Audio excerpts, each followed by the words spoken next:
ओम श्री गणेशाय नमः। सर्वमंगल मांगल्ये शिवे सर्वार्थ साधके शरण्ये त्र्यंबके गौरी नारायणी नमोस्तुते।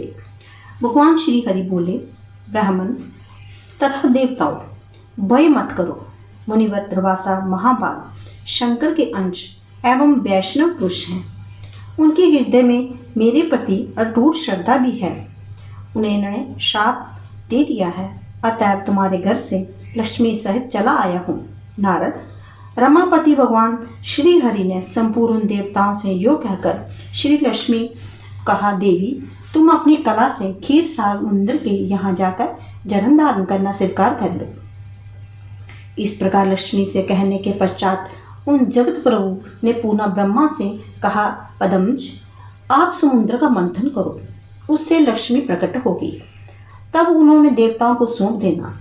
मुने ये अपना प्रवचन समाप्त करने के कमलकांत भगवान श्री हरि अंतपुर चले गए। देवता उसी क्षण क्षीर सागर की ओर चल पड़े। वहां सभी देवता और दानव एकत्रित हुए। मंदराचल पर्वत को मंथन काष्ठ, कश्यप को पात्र तथा शेषनाग को मंथन की रस्सी बनाकर क्षीर समुद्र को मथने लगे। फलस्वरूप धन्वंतरी वैद, अमृत, उच्च श्रेवा घोड़ा, विविध रतन, हाथियों से रतन, ऐरावत, लक्ष्मी, सुदर्शन चक्र तथा बनमाला, ये अमूल्य पदार्थ उन्हें प्राप्त हुए। मुने उस समय भगवान विष्णु ने अपार श्रद्धा रखने वाली साध्वी श्री लक्ष्मी ने क्षीरशायी सर्वेश्वर श्री हरि के गले में बरमाला पहना दी। फिर देवता ब्रह्मा और विष्णु शंकर की पूजा एवं सत्वन करने पर उन्होंने देवताओं के भवन पर केवल दृष्टि फैला दी। इतने में ही देवताओं ने दुर्वासा मुनि के शाप से मुक्त होकर दैत्यों के हाथ में गए हुए अपने रज को प्राप्त कर लिया। नारद यो महालक्ष्मी की कृपा से वर पाकर परम सुखी हो गए। नारद जी ने कहा, प्रभु मैं भगवान श्री हरि का मंगलमय गुणान वर्णन, उत्तम ज्ञान तथा भगवती लक्ष्मी की अभीष्ट उपख्यान सुन चुका।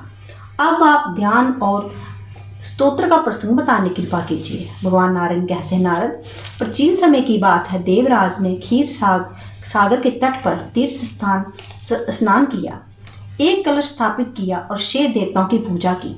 वे 6 देवता गणेश, सूर्य, अग्नि, विष्णु, शिव और दुर्गा। इन देवताओं की गंध, पुष्प आदि उपचारों से भक्ति पूर्वक बलिपांति पूजा करने के पश्चात इंद्र ने परम ऐश्वर्य स्वरूपिणी भगवती महालक्ष्मी का आह्वान किया। पूर्व काल में भगवान श्री हरि ने ब्रह्मा जी को ध्यान बताया था। उससे साम वेदोक्त ध्यान से इंद्र ने भगवती का चिंतन किया। वह ध्यान तुम्हें बताता हूँ, सुनो। परम पूज्य भक्ति महालक्ष्मी सहस्त्र दल अपने कमलों की किरणिकाओं पर विराजमान है। इनका उत्तम कांति शरद पूर्णिमा के करोड़ों चंद्रमाओं की शोभा को हरण कर लेती है। ये पर साध्वी देवी स्वयं अपने तेज से प्रकाशित हो रही है। इन परम मनोहर देवी को दर्शन पाकर मन आनंद से खिल उठता है। ये मूर्तिवती होकर संतप्त सुवर्ण की शोभा को धारण किए हुए है। रतनमय भूषण इनकी छवि को बढ़ा रहे हैं। इन्होंने पीतांबर पहन रखा है।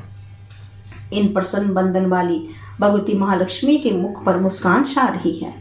ये सदा युवावस्था से संपन्न रहती है। इनकी कृपा से संपूर्ण संपत्तियां सुलभ हो जाती हैं। ऐसी कल्याण स्वरूपिणी भगवती महालक्ष्मी की मैं उपासना करता हूँ।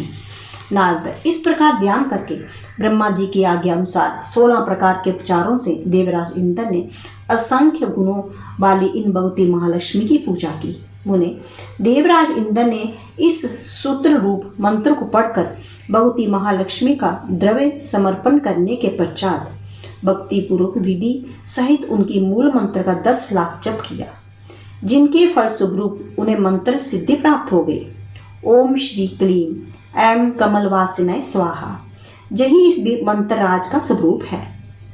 कुबेर ने इस मंत्र से भक्ति महालक्ष्मी की आराधना करके परम ऐश्वर्य प्राप्त किया है। इसी मंत्र के प्रभाव से दक्ष स्वर्णी मनु को राजधिराज की पदवी प्राप्त हुई है तथा मंगल 7 द्वीपों के राजा हुए हैं। नारद प्रियव्रत, उतानपाद तथा राजा केदार, इन सिद्ध पुरुषों की राजेंद्र कहलाने का सौभाग्य इसी मंत्र ने दिया है। इस मंत्र के सिद्ध हो जाने पर भगवती महालक्ष्मी ने इंद्र को दर्शन दिए। उस समय इंद्र के सर्वांग में पुलकावली छा गई थी। उनके नेत्र आनंद के आंसुओं से पूर्ण थे।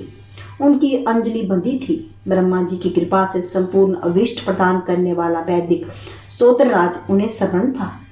इसी को पढ़कर उन्होंने स्तुति आरंभ की। तब उस देव सभा में शोभा पाने वाली भगवती प्रसन्न हो गई। उन्होंने देवताओं का वर दिया और भगवान श्री कृष्ण को मनोहर पुष्पमाला समर्पण की। सभी देवता अपने अपने स्थान पर चले गए।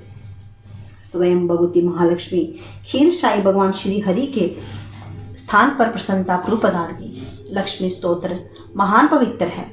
इसका त्रिकाल पाठ करने वाला बड़भागी पुरुष कुबेर के समान राजतिराज हो जाता है। 5 लाख जप करने पर मनुष्य के लिए स्तोत्र का कोई निरंतर 1 महीने तक पाठ करे, वे महान सुखी एवं राजेंद्र हो जाएगा। इसमें कोई संशय नहीं है। नवाह परान 7वां विश्राम। 7वें दिन के पाठ की समाप्ति पर प्रार्थना। हे अम्बे, आप सभी मंगलों को मंगलमय बनाने वाली, कल्याण सुब्रुआ और सभी मनोरथों को पूर्ण करने वाली हो। आप ही शिवा, लक्ष्मी तथा ब्राह्मणी हो। शरणागत वत्सल्य, आपको मेरा कोटि कोटि प्रणाम। हे माँ, आप इस संसार के आश्रय, सर्वज्ञ, सर्वशक्तिमती, भक्तों को विजय दिलाने वाली तथा मंगल करने वाली हो। आपसे मेरा निवेदन है कि आप मुझे सब प्रकार से मंगल प्रदान करें। आपको मेरा कोटि कोटि प्रणाम। हे भगवती, आप सभी कामनाओं को पूर्ण करने वाली, पुण्यों का बीज आदा तथा समृद्धि लाने वाली हो। आपसे प्रार्थना है, आप मुझे भी सभी इष्ट पदार्थ प्रदान करें, कृपा करें। आपको मेरा कोटि कोटि प्रणाम। हे माँ, आपसे ही समुद्रों, पर्वतों, नदियों और सभी रसों में शोधियों का उत्पत्ति हो तथा आपसे ही यज्ञ, दीक्षा, धूप और दक्षिणा के वेद ऋक, साम तथा यजु का आविर्भाव हुआ है। आपको मेरा कोटि कोटि प्रणाम। हे देवी, आपसे प्राण, आपान आदि 5 बाजुओं, अनादि, धन्य, तप, श्रद्धा, सत्य, ब्रह्मचर्य, 7 संविधाएं, 7 होम तथा 7 लोक उत्पन्न हुए हैं। आपको मेरा कोटि कोटि प्रणाम। हे अम्बे, आपसे ही अग्नि, सूर्य, चंद्रमा आदि उत्पन्न हुए हैं। आप ही स्वरूपा, आपके सामने से, पीछे से, दोनों पार्श्वों से, ऊपर से, नीचे से, चारों दिशाओं से मैं आपको कोटि कोटि प्रणाम। हे माता, आप ही काल एवं संख्य स्वरूपा हो। आपकी शक्ति के बिना कोई भी व्यक्ति कोई भी संख्या गिनने में असमर्थ नहीं हो सकता। आपको मेरा कोटि कोटि प्रणाम।